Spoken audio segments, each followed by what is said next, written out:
नमस्ते। तो आज हम इस वीडियो में मंगलम इंडस्ट्रियल फाइनेंस इस कंपनी का जो पेनी शेयर है उसके बारे में पूरी इंपॉर्टेंट डिटेल्स देखेंगे।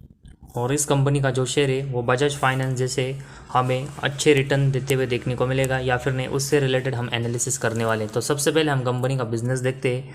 तो मंगलम इंडस्ट्रियल फाइनेंस ये कंपनी एनबीएफसी सेगमेंट में काम करती है और ये कंपनी नॉन बैंकिंग फाइनेंशियल के तौर पर हमें आरबीआई में यहाँ पर रजिस्टर देखने को मिली और ये कंपनी हमें कोलकाता में अपना बिजनेस का फोकस यहाँ पर देते हुए देखने को मिली। तो एक फाइनेंस सेगमेंट में कंपनी का बिजनेस हमें देखने को मिला जो कि एक बहुत ही अच्छा और ग्रोइंग बिजनेस माना जाता है, लेकिन इसके लिए कंपनी को अपने बिजनेस में बहुत ही कॉम्पिटिटर्स का सामना करना पड़ता है और उसके बाद ही कंपनी किसी भी सेगमेंट में बहुत ही अच्छा परफॉर्मेंस करती है। और ये कंपनी को फाइनेंस सेगमेंट में अगर हम देखेंगे तो बहुत ही बड़े बजाज फाइनेंस और उसके साथ ही में बहुत ही बड़ी कंपनियों के तरफ से हमें कॉम्पिटिटर यहाँ पर देखने को मिल रहा है और उस वजह से कंपनी को ग्रोथ करनी है तो बहुत ही स्टेडी परफॉर्मेंस कंपनी को कंसिस्टेंट करना पड़ेगा। और इस कंपनी ने कैसा परफॉर्मेंस किया है उसके बारे में जानने के लिए हमें कंपनी के फाइनेंशियल और उससे रिलेटेड रेशोज यहाँ पर देखने पड़ेंगे। तो सबसे पहले हम कंपनी का मार्केट कैप देखेंगे तो 358 करोड़ का कंपनी का मार्केट कैप है, तो बहुत ही छोटी कंपनी है। और उसके साथ ही में कंपनी का अगर हम बुक वैल्यू देखेंगे तो 0.29 है, तो बहुत ही ज़्यादा अगर हम देखेंगे तो बुक वैल्यू के कंपेरेटिवली कंपनी का शेयर का प्राइस अभी ट्रेड कर रहा है जो कि अभी लगभग 3 रुपीज़ के आसपास कंपनी का शेयर का प्राइस ट्रेड कर रहा है और अभी बुक वैल्यू कंपनी का 0.29 है। तो बुक वैल्यू के कंपेरेटिवली कंपनी का शेयर ज़्यादा प्राइस पर ट्रेड कर रहा है। साथ ही में ROC देखेंगे तो -15% और ROE -16% का देखने को मिला है। तो इन दोनों मेजर रेशोस में भी अगर हम देखेंगे तो कंपनी का जो परफॉर्मेंस है वो नेगेटिव में डिलीवर हो रहा है और उस वजह से कंपनी का नेट प्रॉफिट भी हमें लॉस मेकिंग यहाँ पर देखने को मिल सकता है। इसके बाद कंपनी की बैलेंस शीट अगर हम देखेंगे तो कंपनी के जो रिजर्व है वो -68 करोड़ के हमें लॉस मेकिंग देखने को मिले और उसके कंपेरेटिवली कंपनी बिल्कुल डेट फ्री। तो डेट फ्री कंपनी होना एक अच्छा साइन है क्योंकि इस वजह से कंपनी को ज़्यादा इंटरेस्ट नहीं चुकाना पड़ता और उस वजह से कंपनी के नेट प्रॉफिट के ऊपर भी इसका इम्पैक्ट नहीं होता। लेकिन कंपनी के जो रिजर्व है वो अभी भी बहुत ही बड़े लॉस में है और उस वजह से कंपनी का जो रिजर्व लॉस में गए वो फिर से रिकवर करके यहाँ पर प्लस में जनरेट करने पड़ेंगे ताकि कंपनी की बैलेंस शीट वो पूरी तरीके से स्ट्रांग हो।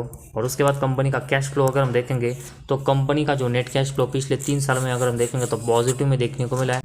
तो नेट कैश फ्लो कंपनी का पिछले 3 सालों में पॉजिटिव है। उसका सबसे बड़ा अगर हम रीज़न देखेंगे तो ऑपरेटिंग एक्टिविटी में कंपनी ने मैक्सिमम टाइम नंबर से वो पॉजिटिव में जनरेट किया है और कभी कभी इन्वेस्टिंग एक्टिविटी के जो नंबर है उसका भी साथ इस ऑपरेटिंग प्रॉफिट को मिला है, जिस वजह से नेट कैश फ्लो कंपनी का पिछले 3 सालों में पॉजिटिव में देखने को मिला है। लेकिन इन्वेस्टिंग एक्टिविटी में कंपनी को और यहाँ पर इंप्रूवमेंट की ज़रूरत है क्योंकि इसके नंबर से वो मैक्सिमम टाइम अभी भी लॉस मेकिंग है और इसमें कंपनी अगर अपने जो नंबर्स है वो यहाँ पर पॉजिटिव में जनरेट कर दिए तो कंपनी का जो नेट कैश फ्लो वो कंसिस्टेंट हमें पॉजिटिव में जनरेट होते हुए देखने को मिलेगा।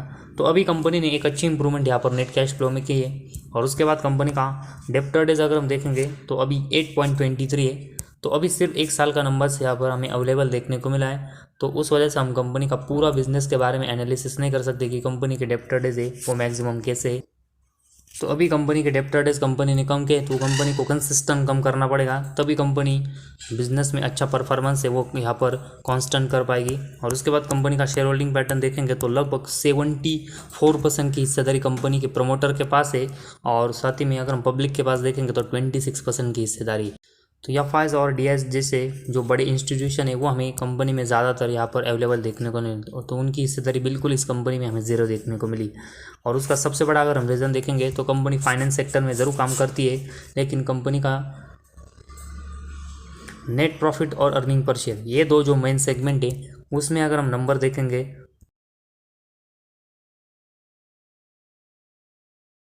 नेट प्रॉफिट और अर्निंग पर शेयर इन दोनों सेगमेंट में कंपनी कंसिस्टेंट पिछले कुछ समय से लॉस कर रही है। और उसका सबसे बड़ा अगर हम रीज़न देखेंगे तो कंपनी की जो सेल्स की ग्रोथ है उन इस सेगमेंट में हमें बहुत ही पुअर यहाँ पर देखने को मिली।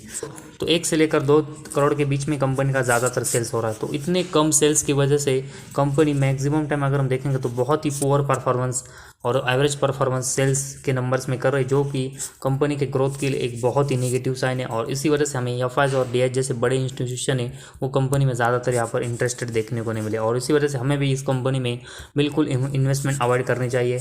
और ये कंपनी अगर जिस तरह परफॉर्मेंस है उस तरह तो कंपनी कभी भी हमें बजाज फाइनेंस जैसी बड़ी कंपनी के जैसे बनते हुए देखने को नहीं मिले। एटलीस्ट कंपनी डिसेंट परफॉर्मेंस करेगी तो भी हम कंपनी में इन्वेस्टमेंट कर सकते हैं, लेकिन कंपनी का परफॉर्मेंस लॉस मेकिंग है तो इसी वजह से हमें बिल्कुल इन्वेस्टमेंट करने से इस कंपनी में फ़िलहाल करंटली पोजीशन में अवॉइड करना चाहिए।